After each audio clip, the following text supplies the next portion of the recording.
नमस्कार. आवाज माझा वृत्तवाहिनीत आपल्या सगळ्यांचं स्वागत. वळूया याच्या काही ठळक घडामोडींकडे. ठाण्यात राज ठाकरे यांची गणेश नाईक यांच्या घराणेशाहीवर टीका. राजन विचारे यांना मात्र अभय. संशोधनाला पर्याय नसल्याचं माजी राष्ट्रपती एपीजे अब्दुल कलाम यांचं ठाण्यात वक्तव्य. आणि निवडणुकीच्या पार्श्वभूमीवर ग्राहक संरक्षण सेवा समितीतर्फे काढण्यात आली मतदार जनजागृती रॅली. मी बाळासाहेबांचं खाणं कधीही काढलेलं नाही. केवळ माझ्यावर पाठीत खंजीर खुपसल्याचा आरोप झाल्यानंतर त्याला दिलेलं ते उत्तर होतं. मी पाठीत खंजीर खुपसला असं बाळासाहेबांना वाटत असतं तर मी पाठवलेले पदार्थ त्यांनी खाल्ले असते का, असा प्रश्न महाराष्ट्र नवनिर्माण सेनेचे अध्यक्ष राज ठाकरे यांनी ठाण्यात केला.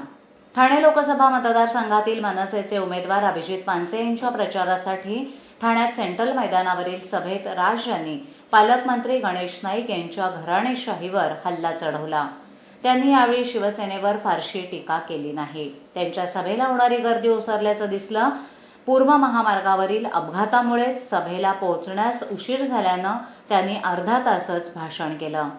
बटाटावडा आणि सूपच्या वादावरून होणाऱ्या टीकेला त्यांनी प्रत्युत्तर दिलं.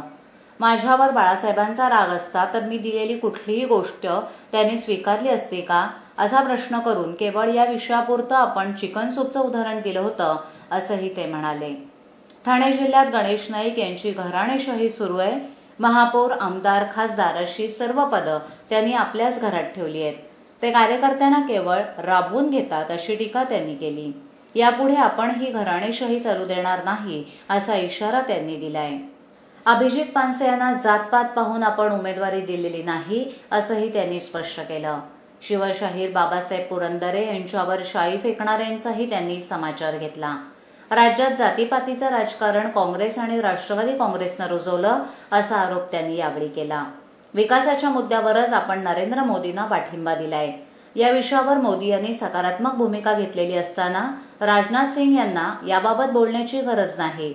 मनसे भाजपामध्ये विलीन करण्याच्या सल्ल्याचा खरपूस समाचार घेत मनसे म्हणजे युपी आणि बिहारमधील पक्ष वाटला काय, असा सवाल त्यांनी राजनाथ सिंग यांना यावेळी केला. ठाणे महानगरपालिका हद्दीत घर घेताय का? मग ते अनधिकृत तर नाही ना, याची खातर जमा करा. ठाणे महापालिकेतर्फे जनहितार्थ प्रसारित. आवाज माझा पहा आता युट्यूबवर देखील. देशाचा विकास अर्थव्यवस्थेच्या विकासावर अवलंबून असतो. अर्थव्यवस्थेचा विकास हा ज्ञान आणि संशोधनावर ठरतो. संशोधन आणि ज्ञान या परस्पर पूरक गोष्टींचा विकास झाला तरच उद्योगाची आणि पर्यायानं देशाची प्रगती होऊ शकते, असा विश्वास माजी राष्ट्रपती एपीजे अब्दुल कलाम यांनी व्यक्त केला.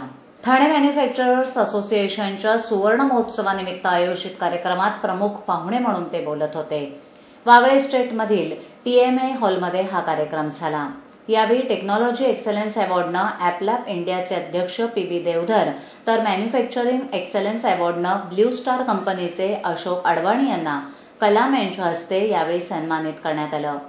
TMAला 50 वर्ष पूर्ण झाल्याबद्दल TMAचा इतिहास आणि औद्योगिकरणाची वाटचाल यावर प्रकाश टाकणाऱ्या विशेष पुस्तिकेचं प्रकाशनही यावेळी कलाम यांच्या हस्ते करण्यात आलं. अर्थव्यवस्था आणि देशाची प्रगती यासाठी संशोधन हा महत्वाचा घटक आहे. प्रगत देश केवळ संशोधनाच्या बळावरच आपलं स्थान टिकवून असल्याचा पुनरुच्चार त्यांनी केला.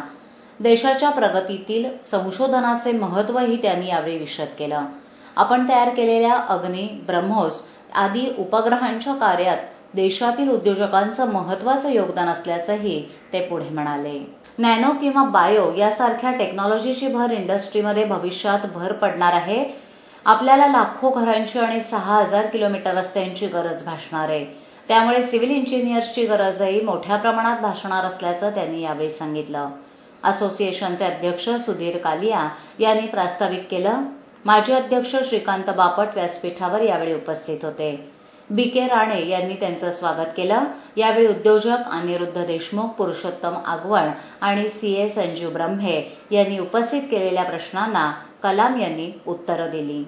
आवाज माझा पहा इन केबलवर 971 क्रमांकावर रोज रात्री 8 वाजता आणि यूस्कॉड 18 वर 902 क्रमांकावर रात्री 9 वाजता. पाहायला विसरू नका आवाज माझा. लोकसंख्येच्या दृष्टीनं मोठ्या असलेल्या ठाणे जिल्ह्यात मतदानाचा टक्का वाढवण्याचं आव्हान जिल्हा प्रशासनासमोर आहे. 1991 पासून जिल्ह्यातील मतदानाचा टक्का 40% पुढे गेलेला नाही. यामुळे यंदा मतदानाचा टक्का वाढावा आणि त्यासाठी नागरिकांमध्ये जनजागृती व्हावी यासाठी यावर्षी देशात होत असलेल्या 16व्या लोकसभेच्या निवडणुकीच्या पार्श्वभूमीवर ग्राहक संरक्षण सेवा समितीतर्फे संपूर्ण ठाणे शहरामध्ये काल बाईक रॅली आणि चित्ररथाच्या माध्यमातून मतदार जनजागृती रॅली आयोजित करण्यात आली होती. प्रत्येक निवडणुकीचा केंद्रबिंदू हा मतदार असतो. मात्र आत्ताचं राजकारण पाहता मतदार मतदानाच्या बाबतीत उदासीनच पाहायला मिळतो.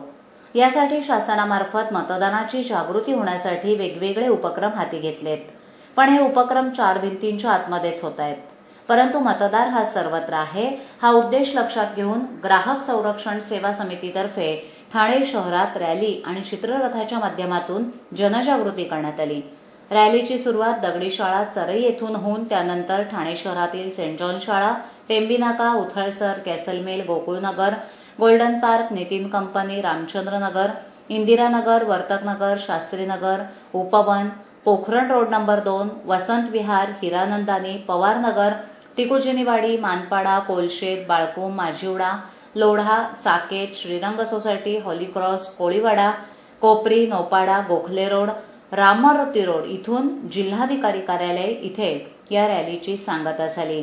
या रॅलीला मिळालेला प्रतिसाद पाहता जास्तीत जास्त येत्या 24 तारखेला मतदान करतील असा विश्वास ग्राहक संरक्षण सेवा समितीचे अध्यक्ष गणेश जोशी यांनी व्यक्त केला. मोठ्या प्रतीक्षेनंतर ठाणे आणि मुंबईसाठी जाहीर करण्यात आलेल्या क्लस्टर योजनेसंदर्भातील शासनाची अधिसूचना ठाणे महापालिकेला प्राप्त झाली असून या योजनेच्या अंमलबजावणीसाठी महापालिका मुख्यालयात हाऊसिंग सेलची स्थापना करण्यात आली आहे. लोकसभा निवडणुकांची धामधूम संपल्यानंतर नागरिकांच्या हरकती आणि सूचना मागवून त्याचा अहवाल शासनाला पाठवण्यात येणार असल्याची माहिती पालिका अधिकाऱ्यांनी दिली. ठाण्यात क्लस्टर योजना जाहीर करण्यासाठी सर्वच राजकीय पक्षांनी आंदोलनं आणि उपोषणाचं हत्यार उपसलं होतं. त्यानंतर विधिमंडळात क्लस्टर योजना जाहीर झाल्यानंतर त्याची अधिसूचना 4 मार्च रोजी ठाणे महापालिकेला प्राप्त झाली आहे. अधिसूचना मिळाल्यानंतर 4 एप्रिलपर्यंत नागरिकांच्या हरकती आणि सूचना मागवण्यात आल्या होत्या. मात्र या तारखेपर्यंत एकही हरकत आणि सूचना आली नसल्यानं अखेर हे काम आता लोकसभा निवडणूक पार पडल्यानंतर केलं जाणार आहे. यासाठी महापालिका मुख्यालयात हाऊसिंग सेल स्थापन करण्यात आलं असून या सेलमार्फत योजनेचं काम चालणार असल्याचं पालिका अधिकाऱ्यांनी सांगितलं. बाबा उद्या फी भरावीच लागणार. पैसे पाठवू कसे? सोपं आहे. TGSB मध्ये खातं आहे. हो आहे. गुड. एटीएम कार्ड आहे. मग पैसे इथल्या शाखेत टाका आणि त्याला कुठल्याही एटीएम मधनं काढायला सांगा. बँक नेटवर्कच्या कुठल्याही एटीएम मध्ये तुम्ही TJSB चे एटीएम कार्ड वापरू शकता. बाबा पैसे मिळाले. आता बँकिंग इज नो टेन्शन यार. आवाज माझा पहा आता YouTubeवर देखील. वर्तकनगरमध्ये म्हाडा वसाहतीतील इमारती 40 वर्षांहून जुन्या झाल्यामुळे त्यांचा पुनर्विकासाच्या हालचाली सुरू झाल्या आहेत. मोक्याच्या जागा असल्यामुळे या इमारतींवर बड्या बिल्डरांचाही डोळा आहे. याच अंतर्गत इमारत क्रमांक 41, 42 आणि 44 या 3 इमारतींच्या एकत्रित पुनर्विकासाचा प्रस्ताव तयार करण्यात आला आहे. मात्र यात मोठा गैरव्यवहार झाल्याचा रहिवाशांचा आरोप आहे. 1972च्या सुमारास या परिसरात म्हाडानं इमारती बांधल्या. काही इमारती पोलीस कॉलनीसाठी पोलीस दलाला देण्यात आल्या. उर्वरित इमारतींमध्ये 1977च्या सुमारास रहिवासी राहायला आले. आता या इमारती 40 वर्षांपेक्षा जुन्या झाल्या आहेत. इथे पुरेसं पाणी मिळत नाही, रंगरंगोटी नाही. इमारतींची दुरुस्ती करून घ्या अथवा ती आम्ही करू आणि खर्च रहिवाशांकडून वसूल केला जाईल अशी नोटीस या इमारतींना पालिकेनं बजावली होती. मात्र त्यानंतर कोणतीही कारवाई करण्यात आलेली नाही. या वसाहतीमधील इमारत क्रमांक 41, 42 आणि 44 या तिन्ही इमारतींच्या एकत्रित पुनर्विकासाचा प्रस्ताव तयार करण्यात आला असून त्यासाठी रहिवाशांच्या सह्या घेण्यात आल्या. काही रहिवाशांबरोबर बिल्डर्सनं करारनामेही केले. मात्र या करारनाम्यात खोडाखोड करून फसवणूक करण्यात येत असल्याचा रहिवाशांचा आरोप आहे. या ठिकाणी राहणाऱ्या स्थानिक रहिवाशांनी गैरव्यवहार झाल्याचा आरोप करत या विरोधात लढा सुरू केलाय. म्हाडाकडे तसंच ठाण्यातील उपनिबंधक कार्यालयाकडे या संदर्भात तक्रारीही दाखल केल्या आहेत. आपण या इमारतीतील मूळ सभासद आहोत, परंतु सध्या सोसायटीचा कारभार सभासद नसलेले बेकायदा चालवत असल्याचा त्यांचा मुख्य आरोप आहे. ही कमिटीच बेकायदेशीर असल्यानं त्यांनी घेतलेले निर्णय कायदेशीर ठरू शकत नाहीत. त्यामुळे या मंडळींनी बिल्डरसोबत केलेला आणि रहिवाशांनी केलेले करारनामे तात्काळ रद्द करावेत अशी मागणी केली आहे. परंतु आपल्या तक्रारीत सत्यता असतानाही म्हाडा आणि उपनिबंधक कार्यालयातील अधिकारी चालढकल करत असल्याचा आरोप त्यांनी यावेळी केला. आणि इथे पुनर्विकास चालू आहे, पण पुनर्विकासाच्या बाबतीत बरेच गैरप्रकार चालू आहे. खोटं बोलून, खोट्या आमिषे दाखवून लोकांना ॲग्रीमेंट न दाखवता रजिस्टर ऑफिसला जाऊन त्यांच्या सह्या घेतल्या गेल्या आहेत आणि रजिस्ट्रेशनची कॉपीसुद्धा आज तक आहेत. 41-42ची तर मला वाटतं 2-2.5 वर्ष होत आली आहे, त्यांना तर अजून दिलं नाही आहे. तर कमिटीने आम्हाला खोट्या सह्या घेऊन फसवून ते पुनर्विकासाच्या मागे लागलेले, त्याच्यामुळे ते आम्हाला अक्षरशः फसवलं जात आहे. हे सध्या आता हे पुनर्विकासबद्दल सगळं चाललेलं आहे. ते आम्हाला बोलले मीटिंगपर्यंत आम्ही ठेवू, ओपन करू तुम्हाला. तर आम्हाला आता निदर्शनास आलं आहे की याच्यात बरंच फ्रॉड आहे म्हणून. ॲग्रीमेंटमध्ये खाडाखोड वगैरे आहे, अशा खोट्या सह्या आहेत त्याच्याबद्दल. आजच्या ठळक घडामोडी शेवटी पुन्हा एकदा. ठाण्यात राज ठाकरे यांची गणेश नाईक यांच्या घराणेशाहीवर टीका. राजन विचारे यांना मात्र अभय. संशोधनाला पर्याय नसल्याचं माजी राष्ट्रपती एपीजे अब्दुल कलाम यांचं ठाण्यात वक्तव्य. आणि निवडणुकीच्या पार्श्वभूमीवर ग्राहक संरक्षण सेवा समितीतर्फे काढण्यात आली मतदार जनजागृती रॅली.